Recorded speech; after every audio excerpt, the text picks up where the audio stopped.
नमस्कार दोस्तों, आप सुन रहे हैं आपका अपना और उज्जैन का पहला community radio station radio Dastak 90.8 FM। मैं हूं आपके साथ आपकी दोस्त अमृता और हम लेकर हाजिर हैं आप सभी के लिए और विशेष तौर पर हमारे किसान भाई बहनों के लिए ये खास कार्यक्रम खेती बाड़ी। दोस्तों, जैसा कि आप सभी जानते हैं, कार्यक्रम खेती बाड़ी में हम आपकी खेती बाड़ी से जुड़ी हुई महत्वपूर्ण जानकारी आप तक पहुंचाते हैं ताकि आप अपने खेतों का, अपनी फसलों का अच्छे से ख्याल रख सकें और एक अच्छा उत्पादन कर सकें। और रेडियो दस्तक पर ये जो कार्यक्रम खेती बाड़ी की श्रृंखला है, यह श्रृंखला उर्वरक विभाग, रसायन एवं उर्वरक मंत्रालय भारत सरकार की समय समय पर लाई गई विभिन्न योजनाएं, कार्यक्रमों पर आधारित है। इस श्रृंखला के प्रायोजक हैं नेशनल फर्टिलाइजर्स लिमिटेड विजयपुर इकाई। भारत का अभिमान है, किसान इसकी पहचान है। ये है नफल, ये है नफल, ये है नफल, ये है नफल। दोस्तों, नेशनल फर्टिलाइजर्स लिमिटेड भारत सरकार की सार्वजनिक क्षेत्र की नवरत्न कंपनी है जो कि देश में यूरिया के उत्पादन में दूसरे स्थान पर है। नेशनल फर्टिलाइजर्स लिमिटेड यूरिया के साथ ही अन्य उत्पाद भी बनाती है और किसानों की सेवा में सदैव तत्पर रहती है। नेशनल फर्टिलाइजर्स लिमिटेड, किसानों का मित्र, राष्ट्र का गौरव। तो आइए दोस्तों, शुरुआत करते हैं आज के खेती बाड़ी के इस एपिसोड की। और आज के हमारे इस एपिसोड में जानकारी देने के लिए विशेषज्ञ के तौर पर हमारे साथ मौजूद हैं सहायक मिट्टी परीक्षण अधिकारी चंद्र प्रकाश पाटीदार जी। बहुत बहुत स्वागत है सर आपका रेडियो दस्तक 90.8 FM के स्टूडियो में। धन्यवाद मैडम।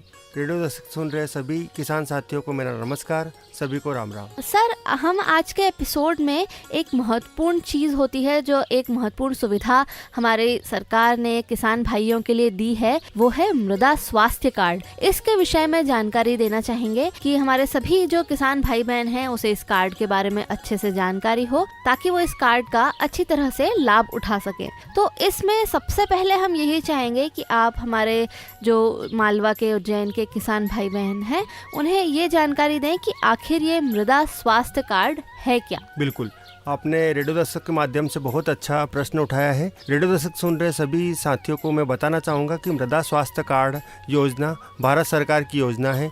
इसके अंतर्गत सभी किसान भाइयों का एक मिट्टी की जांच के बाद में जो कार्ड बनता है, जैसे हम कभी बीमार होते हैं, डॉक्टर के पास जाते हैं, डॉक्टर आपको कोई टेस्ट करने के लिए देता है तो एक रिपोर्ट्स आती है, उसी तरह मिट्टी की जांच का एक रिपोर्ट कार्ड होता है जिसको बोलते हैं मृदा स्वास्थ्य कार्ड या मृदा स्वास्थ्य पत्रक। इसमें आपकी सभी जानकारियाँ, खेत में जो आपने नमूना टेस्ट कराया था उसमें 12 चीज़ों की जानकारियाँ होती हैं, वो सब चीज़ कार्ड के अंदर मौजूद होती है। ये कार्ड आपके जो भारत सरकार की योजना है, इसमें 2015-16 और 16-17 ये एक साइकिल में स्टार्ट हुई थी जो पूरे भारत में चली गई थी, जिसमें नमूना साइकिल वाइज लिया गया। 2015-16 और 16-17 जो 2 साल की एक साइकिल थी, उसके बाद में 17-18, 18-19 की एक साइकिल और थी जिसको साइकिल 2 नाम दिया गया था। इसका उद्देश्य ये था कि पूरे भारतवर्ष में सभी किसान भाइयाँ, छोटे बड़े सभी की मिट्टी की जाँच निःशुल्क की गई थी, जिसमें पता करना था व्यापक स्तर पर कि मिट्टी के नमूने में या मिट्टी जो हमारे देश की मिट्टी है इसमें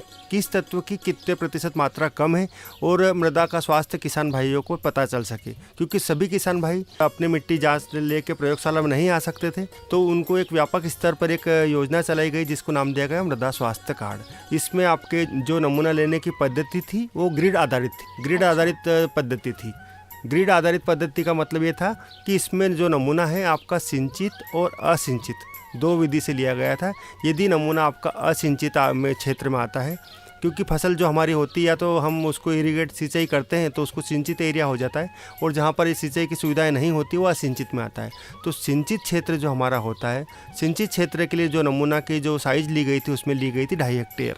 अच्छा, हाँ, 2.5 हेक्टेयर में जो भी किसान उस क्षेत्र ग्रिड में आएंगे, सब जरूरी नहीं कि उस 2.5 हेक्टेयर में किसान अकेला किसान हो, उसमें 5 किसान, 10 किसान, जितने भी किसान उसमें आएंगे उसका जो नमूना लेने की विधि है उसी के आधार पर नमूना लिया जाएगा, लेकिन एक संयुक्त नमूना बनेगा जो नमूना एक ही नमूना रहेगा। और एक जो हमारे असिंचित एरिया की जी बात की जाए तो उसमें हमारा जो खेत की जो साइज है वो डिसाइड है उसमें 10 हेक्टेयर। 10 हेक्टेयर जो एरिया हमारा है वो किसान के लिए निश्चित था। तो ग्रिड आधारित में दो थी, एक तो 2.5 हेक्टेयर और 10 हेक्टेयर। 10 हेक्टेयर में करीब करीब जो मालवा की बात करें हम, करीब कुछ जगह पर 4 बीघे का होता है, कुछ जगह 5 बीघे का, तो करीब 40 से 50 बीघे की ज़मीन से हमारा एक नमूना लिया गया था, जिसमें करीब 10 किसान, 20 किसान, 30 किसान भी आते थे या और ज़्यादा किसान आते थे। तो उन सब किसानों की जो नमूना लेने की विधि है उसके माध्यम से नमूना लिया गया और संयुक्त रूप से उनको मिक्स करके फिर कितना नमूना बनाया गया, एक नमूना। तो अधिकतर किसान भाइयों को ये सवाल रहता है, आपके रेडियो दस्तक के माध्यम से मैं बताना चाहूँगा कि उस ग्रिड पद्धति में यदि उस जगह के 10 हेक्टेयर का जो अपना क्षेत्र था, अपना असिंचित में एरिया में से नमूने लिए गए थे, जिसमें से करीब 40 से 50 बीघे का जो, उसमें अधिकतर 30 किसान 40 किसान भी आए, उनका नमूना एक आया और उनका परीक्षण किया गया। उसके बाद जो मृदा स्वास्थ्य कार्ड दिया गया वो सभी किसान, जितने किसान के थे उसमें आए थे उस ग्रिड में, उनको सभी को दिया गया। तो ताकि नमूना एक आया था, उसका रिजल्ट एक ही नमूना है तो उसके रिजल्ट सेम बने, लेकिन कार्ड उन्हीं सभी किसान को दिया गया। तो अधिकतर किसान भाइयों की ये शिकायत रहती है कि हमारा जो नमूना है वो, हमारे खेत अलग थे, दूसरे के खेत अलग थे, लेकिन हमारी जाँच तो सबकी एक जैसी आई। लेकिन उसका मेन उद्देश्य क्या था कि ग्रिड जो हमारी थी उस पद्धति से नमूना लिया गया था, जिससे नमूने जो जितने भी किसान उस ग्रिड में आए थे उनका नमूने का जो रिजल्ट है, क्योंकि एक नमूना था, रिजल्ट सबके सेम आए थे, लेकिन सभी किसान साथियों को वो रिजल्ट पहुँचे, ये उसका उद्देश्य था, ताकि हमारा पता चल सके कि उज्जैन जिले में इस तहसील में, इस गांव में किस तत्वों की कमी है।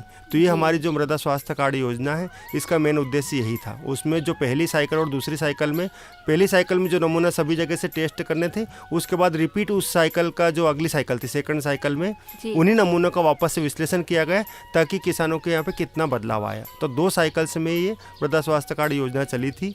उसके बाद कंटिन्यू अभी भी जारी है मृदा स्वास्थ्य कार्ड योजना।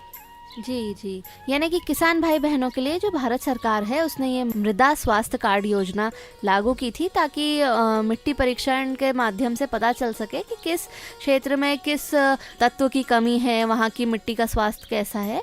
तो ये किसान भाइयों के लाभ के लिए ही इस योजना की शुरुआत हुई। तो ये जो कार्ड है इसकी वैधता कितनी होती है? मतलब एक किसान ने अपने नमूने की जाँच कराई और उसे ये मृदा स्वास्थ्य कार्ड दिया गया, इसके बाद दोबारा उसे जांच को कराने की कब जरूरत पड़ती है? ये कार्ड कब तक वैध रहता है? बहुत अच्छा। इसमें जो कार्ड आपका एक बार बन गया, मृदा स्वास्थ्य कार्ड आपको एक बार मिल गया है, तो ये लगभग 3 साल के लिए वैधता रहता है।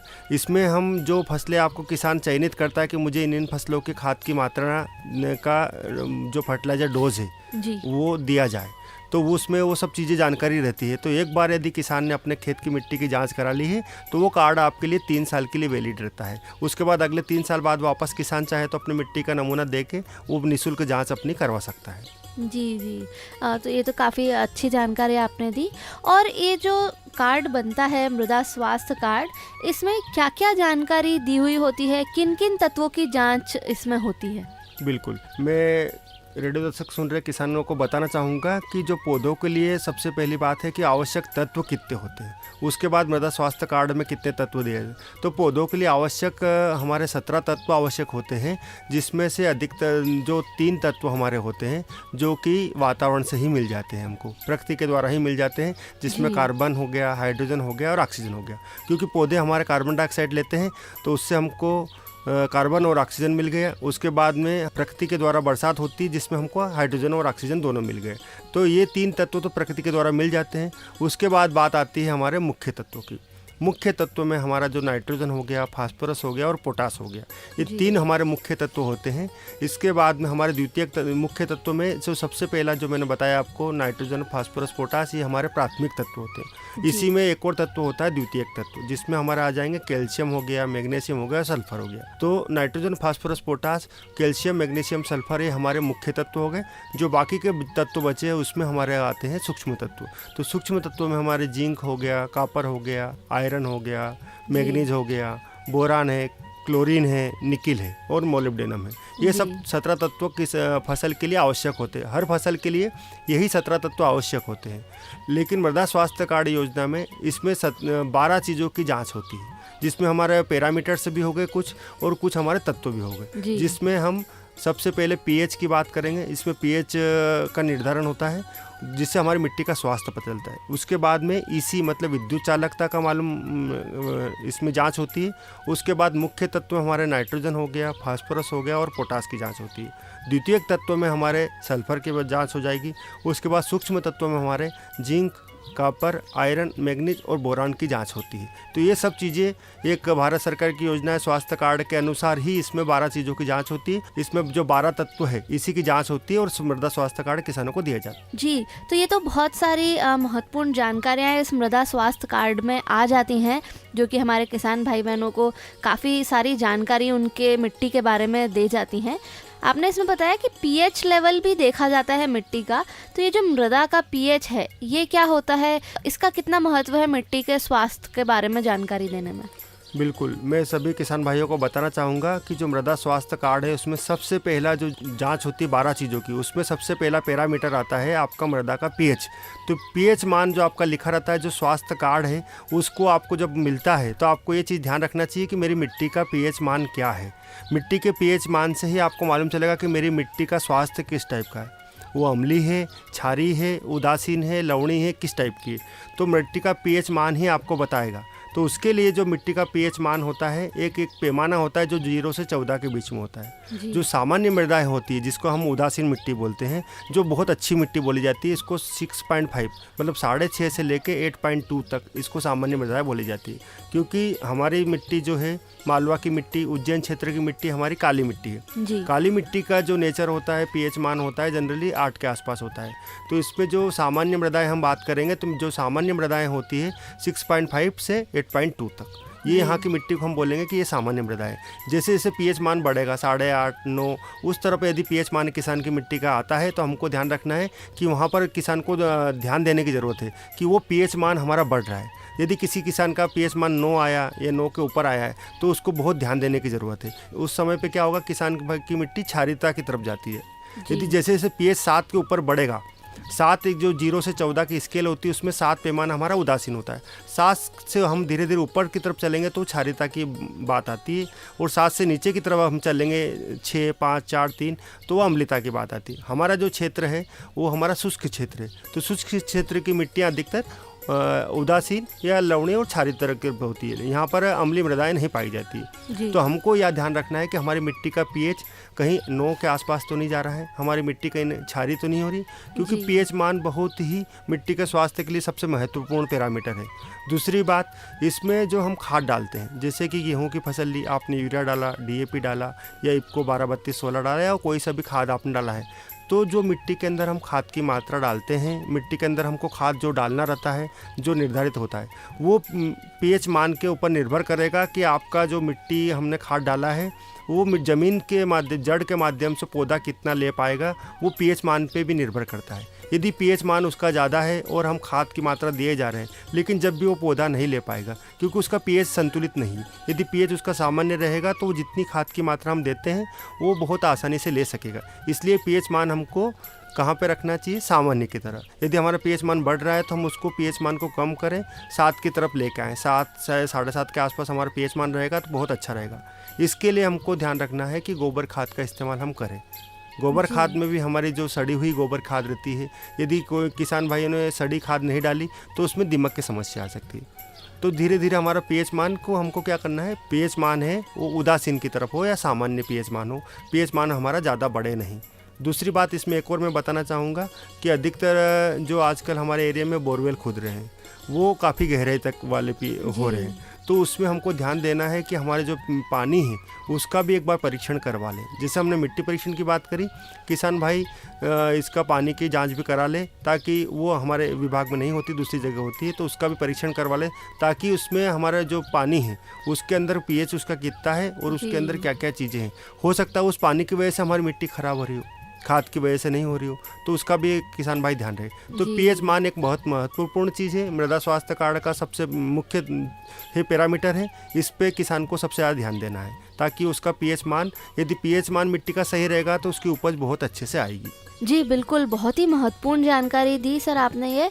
और किसान भाई बहनों जो आज हमारा रेडियो दस्तक 90.8 एफएम पर कार्यक्रम खेतीबाड़ी सुन रहे हैं, मैं आप सबको कहना चाहूँगी कि हमारे साथ जो मौजूद हैं विशेषज्ञ के तौर पर सहायक मिट्टी परीक्षण अधिकारी चंद्र प्रकाश पाटीदार जी, उन्होंने बहुत ही विस्तार में हमें बताया कि मृदा का पीएच क्या होता है और उसका कितना महत्व है।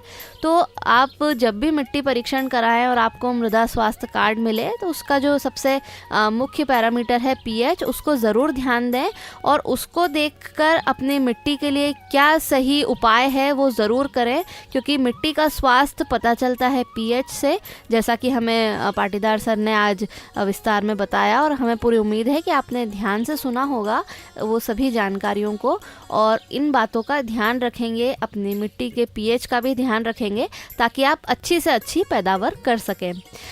आगे बढ़ते हुए पाटीदार सर, हम आपसे जानना चाहेंगे कि और भी कई सारे तत्व आपने बताए कि इस मृदा स्वास्थ्य कार्ड में मौजूद रहते हैं। इसमें एक आपने बताया था कि विद्युत चालकता की जानकारी भी स्वास्थ्य कार्ड में होती है, जिसे ईसी भी कहा जाता है। तो इसके बारे में ज़रूर और जानकारी हमारे सारे रेडियो दस्तक के श्रोताओं को दें। हमारे जो किसान भाई बहन हैं आज का ये विशेष कार्यक्रम खेती बाड़ी जो सुन रहे हैं, उन्हें इस बारे में ज़रूर बताएं। बिल्कुल, जो ये कार्यक्रम सुन रहे रेडियो दस्तक के माध्यम से, मैं सबको इस ओर भी ध्यान देना चाहूँगा कि जितना महत्वपूर्ण हमारा पीएच था, ऐसा ही हमको विद्युत चालकता भी, इसका भी हमको ध्यान रखना है। जैसे मैंने आपको पहले बताया था कि जो बोरवेल का पानी है उसका पीएच मान, और दूसरी सबसे बड़ी बात है इसकी विद्युत चालकता के हमको ध्यान रखना है। विद्युत चालकता क्या है?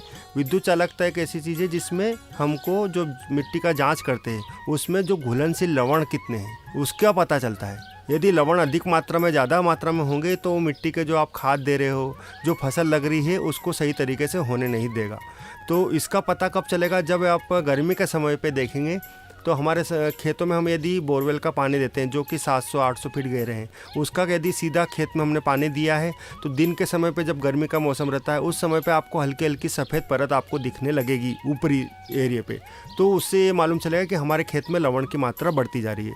तो ये चीज़ें हमको ध्यान रखना है कि जो हमारा मिट्टी का कार्ड बना है, मृदा स्वास्थ्य कार्ड, उसमें हमारी विद्युत चालकता कितनी है। सामान्य मृदाओं के लिए विद्युत चालकता की बात करें हम तो जो एक यूनिट होती है इसकी डेसी साइमन्स पर मीटर, उससे हमारी जनरली कम होना चाहिए। एक जो पैमाना है 1 से कम होना चाहिए। अधिकतर किसान भाई जो उज्जैन की हम बात करें तो बहुत 95% की जो किसान की विद्युत चालकता है 1 से कम ही आती है, 0.1, 0.2, 0.3, 0.4 इसी टाइप की आती है। लेकिन विद्युत चालकता में एक कुछ जगह की जो मिट्टियाँ हैं, जैसे कि हमारा जो नागदा का एरिया है, चंबल क्षेत्र जो पॉल्यूशन नदी की वजह से है, उस यदि आप प्रदूषित पानी पिलाएंगे या जो बोरवेल का ज़्यादा पानी पिलाएंगे उसकी यदि विद्युत चालकता ज़्यादा है तो हमको मालूम होना चाहिए। इसीलिए मैं पानी की जांच के लिए भी बार बार बोल रहा हूँ, ताकि हमको पता होना चाहिए कि हम वो पानी पिला रहे हैं खेतों में। तो आप ध्यान रखें कि वो पानी हम डायरेक्ट नहीं पिलाएं। जो पानी यदि उसका पीएच ज़्यादा है, विद्युत चालकता ज़्यादा है, उसको पहले हम हमारे जो कुएँ हैं उसके अंदर उसको पानी को डालें, मिक्स करें, उसके बाद पिलाएं। या फिर वो जो पीएच ज़्यादा बढ़ा हुआ है उसको हमको पीएच लेवल कम करें। पीएच लेवल के लिए मैं बताना चाहूँगा कि मैंने गोबर की खाद बता दिया, उसके अलावा जो हमारे हरी खाद होती है जिसमें सनई, ढेंचा, इसका भी इस्तेमाल करके हम कम कर सकते हैं। यदि पीएच बहुत ज़्यादा मात्रा में बढ़ा हुआ है तो उसके लिए एक रासायनिक खाद का हम इस्तेमाल करते हैं जिसको बोलते हैं जिप्सम। जिप्सम से भी हम उसका उपयोग करके हम हमारा पीएच संतुलित कर सकते हैं। तो पीएच और विद्युत चालकता हमारी बहुत आवश्यक है। अधिकतर हमारे एरिया में विद्युत चालकता की कोई समस्या नहीं है, हमारी मिट्टी कोई ज़्यादा लवण नहीं है, लेकिन जब भी इस पर ध्यान देना ज़रूरी है। जी, बहुत ही अच्छी जानकारी पाटीदार जी आपने हमारे रेडियो दस्तक के श्रोता किसान भाई बहनों को दी। आगे हम जानना चाहेंगे कि मिट्टी में कार्बन की मौजूदगी पर भी आपने बताया था कि मृदा स्वास्थ्य कार्ड में उसकी भी जानकारी रहती है। तो ये मृदा का कार्बन, ये इसके बारे में और जानकारी हमारे श्रोताओं को दें। किसान भाइयों को मैं बताना चाहूँगा कि जो कार्बन की बात करी है, मिट्टी के अंदर पीएच और विद्युत चालकता के बाद में अगला पैरामीटर आता है कार्बन। तो कार्बन के लिए सबसे जो कार्बन है ये रामबाण है। जो जितने भी हमारे तत्व है मिट्टी के अंदर पौधों के लिए आवश्यक, मैंने 17 बताए, इन सब चीज़ के लिए, पीएच मान के लिए, विद्युत चालकता के लिए, और जो मिट्टी हमारी है, हमारी मिट्टी क्या है? सजीव है, हमारी मिट्टी निर्जीव नहीं है, उसके अंदर जीवाणुओं का घर है। उसके अलावा पौधों को सहारा देती है, पौधों को जो हम खाद वगैरह डालते हैं ये भी कौन प्रदान करता है, मिट्टी ही प्रदान करती है। तो जो हमारी मिट्टी है इसके अंदर सबसे मेन जो तत्व है वो है कार्बन। कार्बन सभी जो मैंने रामबाण इसलिए बोला कि जितने भी तत्व हमारे होते हैं उसको प्रदाय करने में, उसकी संतुलित मात्रा रखने में कार्बन का बहुत बड़ा योगदान है। जो कार्बन है आपको जो फसल अवशेष में जो जड़ें बच जाती है वो भी सड़ के ना आपको कार्बन का निर्माण करती है। ये हम गोबर खाद के माध्यम से भी, वर्मी कंपोस्ट या सिटी कंपोस्ट के माध्यम से भी खेत के अंदर हम डालते हैं टाइम पे, तो उससे हमारा कार्बन लेवल धीरे धीरे बढ़ता है। उसके अलावा हम हरी खाद हो गई और आपका सनई ढेंचा, इसके माध्यम से भी हम खेत में इस चीज़ों की मात्रा बढ़ा सकते हैं। तो कार्बन पे हमको ध्यान देना बहुत आवश्यक है। हमको ध्यान रखना है कि यदि हमने गोबर की खाद की डाली है खेत के अंदर तो गोबर खाद की जो मात्रा है वो सफिशिएंट हो, और सबसे मेन बात याद रखना है कि जो हम गोबर खाद डाल रहे हैं वो पर्याप्त मात्रा में सड़ी हुई हो। नहीं तो अधिकतर किसान भाई क्या करते हैं कि यदि आपने गोबर खाद का इस्तेमाल किया वो यदि सड़ी नहीं है तो बाद में आपके खेतों में दीमक की समस्या आ सकती है। अच्छा। जो कि उसको कंट्रोल करना बहुत मुश्किल हो जाता है। तो आपको ध्यान रखना है कि गोबर खाद सड़ी हुई हो, और उसका उपयोग हम कब करें कि जब हल्की सी, जब आपका जून का टाइम आने वाला है, जब बरसात का सीज़न आने वाला है उस समय डालें। अधिकतर किसान मैंने देखा है या सुना है, लोगों से मिले भी हैं, तो बताते हैं कि हम जो अप्रैल मई का समय होता है, हमारे पास फ्री टाइम होता है, उस समय हमारा जो साल भर हमने खाद बनाया है उसको हम सीधे सीधे खेत में डाल देते हैं।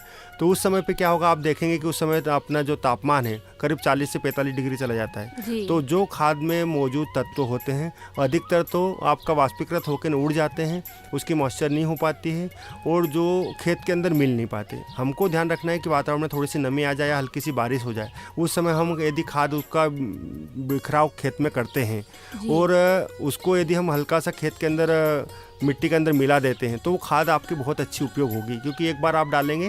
वैसे भी अभी धीरे धीरे समय ऐसा आ गया कि किसान के पास में जानवर की संख्या धीरे धीरे कमी होती जा रही है। हर किसान के पास में पशुपालन इतना नहीं करता है, तो उसके पास गोबर खाद की पर्याप्त मात्रा नहीं है, तो खेत के अंदर कार्बन का लेवल वैसे भी धीरे धीरे कम होता जा रहा है। तो हमको ध्यान रखना है, यदि हमने एक बार मिलाया 2 से 3 साल के लिए यदि हमने अच्छे से यदि उसमें मिला दिया है तो हम खेत हमारे बदलते रहें। यदि आपने इस साल इस खेत में मिलाया है तो अगले साल हम दूसरे खेत की व्यवस्था कर लें।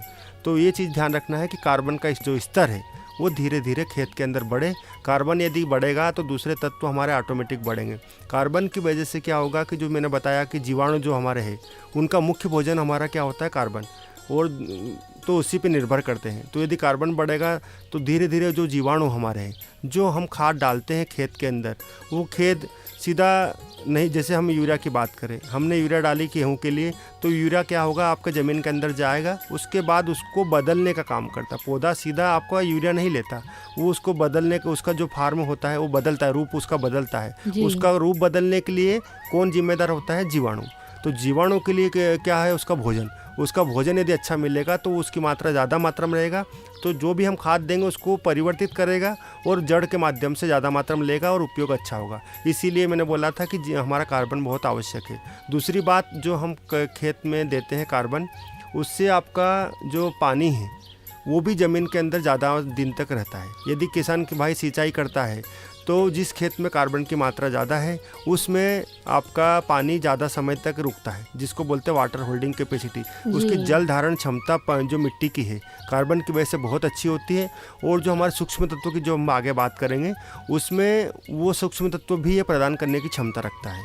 तो कार्बन बहुत इंपॉर्टेंट फैक्टर है, इसीलिए सब चीज़ों का तत्व का रामबाण कहा जाता है। जी, काफ़ी अहम है कार्बन, यानी कि जैसा कि हमें पाटीदार जी की जानकारियों से पता चल रहा है, और हमें पूरी उम्मीद है कि जो भी किसान भाई बहन आज खेतीबाड़ी कार्यक्रम को सुन रहे हैं रेडियो दस्तक पर, उन्हें भी बहुत सारी जानकारियां पता चल रही होंगी और आगे वो इन चीज़ों का ध्यान रखेंगे ताकि वो अपने खेत को और अच्छे से रख सकें, उनकी जो खेत की मिट्टी है उसके स्वास्थ्य का ज़्यादा अच्छे से ख्याल रख सकें। सर, आपकी जानकारी से हमें ये तो पता चला कि कार्बन कितना महत्वपूर्ण रहता है। आगे हम ये भी जानना चाहेंगे कि जैसे पीएच की आपने एक स्तर बताया था कि क्या अच्छा स्तर होता है, इसी प्रकार से कार्बन का स्तर जो कि मृदा स्वास्थ्य कार्ड में लिखा रहता होगा, तो हमारे किसान भाई बहन क्या देख सकते हैं कि क्या कार्बन का स्तर सही है उनकी मिट्टी के लिए और किस कार्बन स्तर पर उन्हें और ज़्यादा ध्यान देने की ज़रूरत है? बहुत ही अच्छा प्रश्न उठाया आपने। रेडियो दर्शक सुन रहे सभी को मैं बताना चाहूँगा कि जो कार्बन की बात अपन ने इतनी सारी करी, इसमें कार्बन का स्तर जो हमारी बात करें, यहाँ की बात करें या पूरे भारत की बात करें, तो कार्बन हमारे देश की मिट्टी का धीरे धीरे गिरता जा रहा है। जितने भी तत्वों की हम बात करेंगे उसमें स्तर चलता है कि कम, मध्यम और उच्च। जिसमें कम की बात करें तो 0.5% से यदि हमारा कार्बन आया है, किसान मृदा स्वास्थ्य कार्ड के अंदर देखेगा कि यदि उसका 0.5% आया है तो वो हम स्तर उसका या उससे कम आया है तो हम बोलेंगे कि किसान के खेत के अंदर कार्बन का स्तर जो है वो कम है।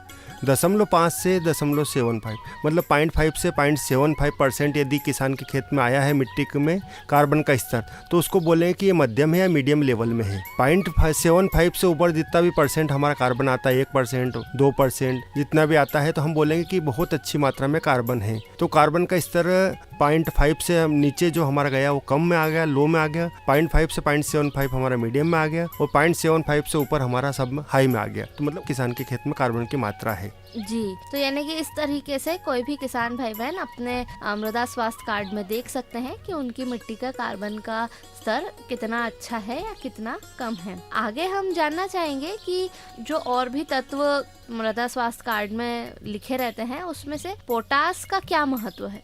जी, आपने बहुत अच्छा क्वेश्चन उठाया, क्योंकि जो मैंने मुख्य तत्वों की बात करी थी, मुख्य तत्वों में आपका नाइट्रोजन हो गया, फास्फोरस हो गया और एक पोटास हो गया। अधिकतर किसान भाइयों को देखा है कि या तो यूरिया का इस्तेमाल करेंगे जिसमें कि नाइट्रोजन होता है 46% और या फिर डीएपी जो कि 18 और 46 मतलब नाइट्रोजन और फास्फोरस दोनों तत्व इसमें मौजूद होते हैं। बहुत कम किसान भाई इफको जो 12, 32, 16 हो गया जिसमें तीनों तत्व आपका एनपीके होता है उसका इस्तेमाल करना है। तो मिट्टी के जो स्वास्थ्य की बात हम कर रहे हैं तो इसमें हमारा पोटास का भी बहुत बड़ा योगदान है। ये अलग बात है कि जो हमारे भारत की मृदाएं हैं वो उसमें पोटास की मात्रा बहुत है, कि जो भारत की मृदा है उसके अंदर पोटास की कमी नहीं है, पोटास से रिच है, इसमें पोटास पर्याप्त मात्रा में है। लेकिन हमको हर फसल के लिए जो मैंने पहले भी बताया है कि एक उर्वरक की मात्रा निर्धारित होती है जिसको हम बोलते हैं फर्टिलाइजर डोज। इसका कितनी मात्रा में इसको उर्वरक लगता है, जिसमें आपका नाइट्रोजन, फास्फोरस और पोटास तीनों की मात्रा निर्धारित होती है, जिसमें पोटास सबसे महत्वपूर्ण रोल करता है। नाइट्रोजन फास्फोरस के बाद में तीसरा रोल करता है आपका पोटास। तो पोटास की वजह से क्या होता है कि जो मिट्टी में जो दूसरे तत्व होते हैं उसके लिए भी एक तो बैलेंस बनाने का काम करता है। पौधों के अंदर जो प्रतिरोधक क्षमता होती है, जो रोग से लड़ने की क्षमता होती है, उसमें सबसे बड़ा योगदान करता है। यदि गर्मी के मौसम में पानी यदि आपने कम टाइम से पिलाया, सही समय पे नहीं दे पाए, तो भी इसमें स्टोमेटा खुलना या बंद होना जो कि प्रक्रिया को नियंत्रित करता है, पानी जो उड़ेगा पौधों से उसको भी कंट्रोल करके रखता है। और पोटास को हम एक क्वालिटी एलिमेंट के रूप में भी जानते हैं कि जो पौधा है उसका आखिरी प्रोडक्ट हमको मिलता है उपज के रूप में। तो जो भी आपका उपज निकलेगी उसमें आपकी जो चमक है, दाने की चमक है, उसमें सबसे बड़ा रोल आपका पोटास निभाएगा। तो पोटास को हमको ध्यान देना है कि पोटास की मात्रा आपको जितनी दी गई है कार्ड के अंदर कि इस फसल के अंदर इस पोटास की मात्रा इतना उपयोग होता है तो आप जरूर डालिए। यदि आप हम पोटास नहीं डालेंगे तो धीरे धीरे पोटास का स्तर हमारा कम होता जा रहा है, क्योंकि हम इतने सालों से मिट्टी परीक्षण यहाँ पे करते जा रहे हैं। जो पोटास का स्तर आज से 4-5 साल पहले था, जो मैंने आपको बताई कि जो साइकिल से हमारी टेस्टिंग हुई थी मिट्टी नमूनों की, उस समय पे पोटास का स्तर बहुत ज्यादा था। अब धीरे धीरे पोटास का स्तर हमारा गिरता जा रहा है। तो हम पोटास का ध्यान रखें कि जो पोटास की मात्रा निर्धारित है इतना ही हम डालें हर फसल में, ताकि जो जमीन के अंदर भंडारण हमारा पोटास का भरा है वो कम नहीं होने पाए, धीरे धीरे उसका लेवल बराबर बनता रहे मिट्टी के अंदर। जी, बहुत ही अहम जानकारी थी ये पाटीदार जी। और जो हमारे किसान भाई बहन आज का ये कार्यक्रम खेतीबाड़ी सुन रहे हैं, हमें पूरी उम्मीद है कि उन्हें इसको लेकर भी जागरूकता आई होगी और वो और ज्यादा अच्छे से अपने मिट्टी का, अपने खेतों का, अपनी पैदावार का ध्यान रख पाएंगे। एक और महत्वपूर्ण तत्व होता है सल्फर। इसके बारे में भी हम चाहेंगे कि आप हमारे किसान भाइयों को जानकारी दें।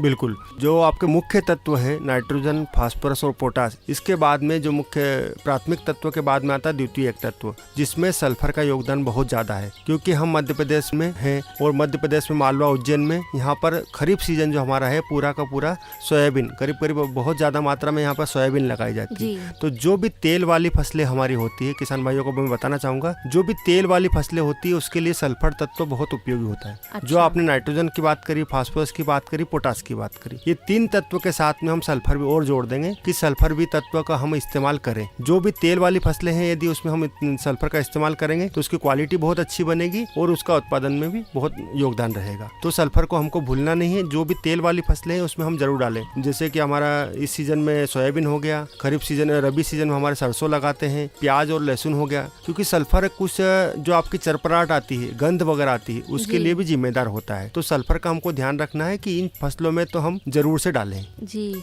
और साथ ही जिंक तत्व भी आपने बताया था कि काफी अहमियत रखता है, इसके बारे में आप क्या जानकारी देना चाहेंगे? बिल्कुल, आपने बहुत अच्छा क्वेश्चन उठाया, क्योंकि जिंक की हम बात इसलिए कर रहे हैं कि जो मैंने आपको साइकिल्स बताई थी, जो मृदा स्वास्थ्य कार्ड चला था पहली और दूसरी साइकिल्स में, उसमें देखा गया था कि भारत की जो अधिकतर मृदाएं हैं उसमें सबसे ज्यादा कमी पाई गई थी, वो तत्व था जिंक। अच्छा। तो इसीलिए हमको ध्यान रखना है कि जिंक हमारे खेत में क्या स्तर है और कितनी मात्रा में मौजूद है, क्योंकि हम यहाँ पर भी मिट्टी परीक्षण लगातार हर वर्ष करते जा रहे हैं। जो हमारा स्तर करीब अभी भी देखा जाए तो उज्जैन जिले में करीब 50 से 60 मिट्टी के नमूनों में जिंक की कमी पाई जा रही है। तो हमको इसमें बहुत ध्यान रखने की बात है कि जिंक हमारा एक जो तत्व, हमने नाइट्रोजन, फास्फोरस, पोटास और सल्फर के बारे में जानकारी ली, सेम उसी तरह हमारा जिंक भी इतना ही लाभदायक है। इसलिए हमको ध्यान रखना है कि जिंक की कमी तो हमारी नहीं हो रही है। हम इसमें एक स्तर बताना चाहूंगा, जिंक में यदि अपना 0.6 ppm आया या 0.6 या 0.6 से नीचे कहीं आता है तो हम बोलेंगे उसको कि हमारा जिंक जमीन के अंदर कम है, और 0.6 से हमारा ऊपर यदि आता है तो हम बोलेंगे कि जिंक का स्तर हमारे यहाँ पे पर्याप्त। तो जिंक का यदि स्तर हमारा लो आता है तो हम 25 किलोग्राम जिंक सल्फेट की मात्रा प्रति हेक्टेयर के रिकमेंड करते हैं कि किसान भाई जिंक 25 किलोग्राम प्रति हेक्टेयर अपने खेतों में डालें। लेकिन सूक्ष्म तत्वों के बारे में एक चीज मैं बताना चाहूंगा कि जो हमारा पत्रक है उसमें जो आपका कोई सा भी सूक्ष्म तत्व यदि कमी पाई जाती है तो उस तत्व की पूर्ति उसमें लिखे हुए उर्वरक के माध्यम से करना चाहिए, और उस तत्व को आपको कंटिन्यू लगातार हर फसल में नहीं डालना है, कम से कम 2 से 3 फसल के बाद में ही उस उर्वरक की पूर्ति करना है। जैसे हमने मिट्टी की जांच करी और आपका जिंक कमी आई तो जिंक सल्फेट उसमें 25 किलोग्राम प्रति हेक्टेयर लिखा है, तो आप यदि सोयाबीन के अंदर डालेंगे तो वो सोयाबीन के अंदर के बाद अगली फसल आप गेहूं में उसका उपयोग नहीं करें, क्योंकि जो सूक्ष्म तत्व होते हैं इनकी कमी आने पर ही हमको डाला जाता है, बाकी इसको आपका लगातार उपयोग नहीं करना है। 2 से 3 फसल के बाद में वापस से हम मिट्टी का परीक्षण कराएंगे, उस समय पे यदि वापस से कमी आती है तो हम उसको फिर डालेंगे। सूक्ष्म तत्वों का स्तर का भी बहुत बड़ा योगदान होता है आप फसल की उत्पादनता के लिए, तो ये चीज हम ध्यान रखें। जी। तो यानी कि जो भी उर्वरक डालने को बोला गया है वो हर साल डालने की जरूरत नहीं है, एक बार डाल दें और फिर कुछ समय के बाद उसको दोबारा डालें, जैसा कि मृदा स्वास्थ्य कार्ड में बताया गया है उस अनुसार केवल। इसमें मैं आपको बताना चाहूंगा कि जो मुख्य तत्व हमारे होते हैं नाइट्रोजन, फास्फोरस, पोटास, इसको तो हर फसल के लिए निर्धारित है, लेकिन जो सूक्ष्म तत्व की बात आई है, सूक्ष्म तत्व की यदि कमी है तो ही हम उसका उपयोग करेंगे, यदि नहीं है तो हम उसका उपयोग नहीं करेंगे। जी। तो ये सब चीजें हमारी मेन बहुत जरूरी है। मृदा स्वास्थ्य कार्ड योजना में सबसे ज्यादा अपना जिंक हो गया, उसके बाद 2-3 तत्वों के बारे में आपको और जानकारी देना चाहूंगा, जिसमें एक बोराना हो गया, और अभी जो हम गत वर्ष की बात करें तो एक हमारा नया तत्व भी जिसकी कमी पाई जा रही जो है लोहा, फेरसल, जो फेरस जिसको आयरन भी बोलते हैं, तो उसको भी हमको ध्यान रखना है कि हमारी मिट्टी के अंदर बोरान की कमी तो नहीं है और लोहे की कमी तो नहीं है। 3-4 चीज ऑलरेडी हम बात कर चुके हैं, लेकिन इन चीजों पे भी हमको ध्यान रखना है। तो जो आपके मिट्टी के अंदर कार्ड आपका बन के आया मृदा स्वास्थ्य कार्ड, उसमें सभी का स्तर लिखा रहता है, वो कम है, मध्यम है या उच्च है, उसके आधार पर ही नीचे जो फसलें लिखी रहती है उसमें नीचे के साइड में फसलें लिखी रहती है, फसलों का आपका जो उर्वरक की मात्रा मैंने आपको बताई उसकी मात्रा लिखी, उसी के आधार पर उस फसल में हम यदि उपयोग करेंगे तो हमारी मिट्टी का जो स्वास्थ्य है वो बना रहेगा। जी, बहुत ही महत्वपूर्ण ये जानकारियाँ थी पाटीदार जी। और मृदा स्वास्थ्य कार्ड जो ये योजना है, ये शासन की बहुत ही लाभप्रद योजना समझ में आ रही है कि एक किसान भाई बहन को है ना मृदा स्वास्थ्य कार्ड से अपनी मिट्टी है, जो मृदा है, उसके सारे तत्वों के स्तर के बारे में जानकारी मिल जाएगी, जो 12 तत्व आपने बताए, और इन तत्वों के स्तर की जानकारी से बहुत ज्यादा फायदा हो सकता है किसान भाई बहनों को, उनकी जो भी वो फसल लगाने वाले हैं उसकी अच्छी पैदावार करने में। ये सारी महत्वपूर्ण जानकारी आपने दी, और आज आप रेडियो दस्तक 90.8 FM के स्टूडियो में आए, अपना महत्वपूर्ण समय दिया और इतनी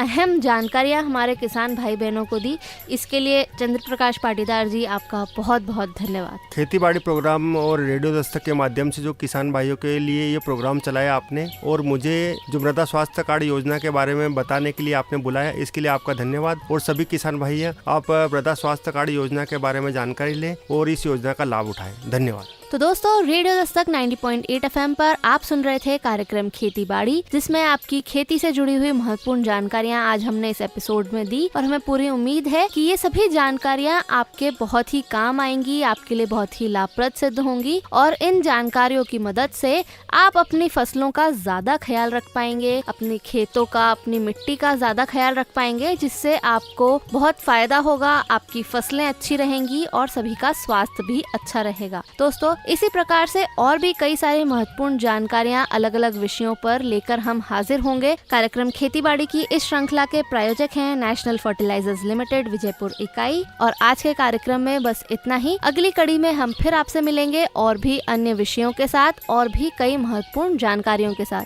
तब तक के लिए दीजिए हमें जाने की इजाजत, लेकिन आप कहीं मत जाइए, सुनते रहिए आपका अपना रेडियो दस्तक 90.8 FM। सुनेगा उज्जैन, बढ़ेगा उज्जैन। नमस्कार।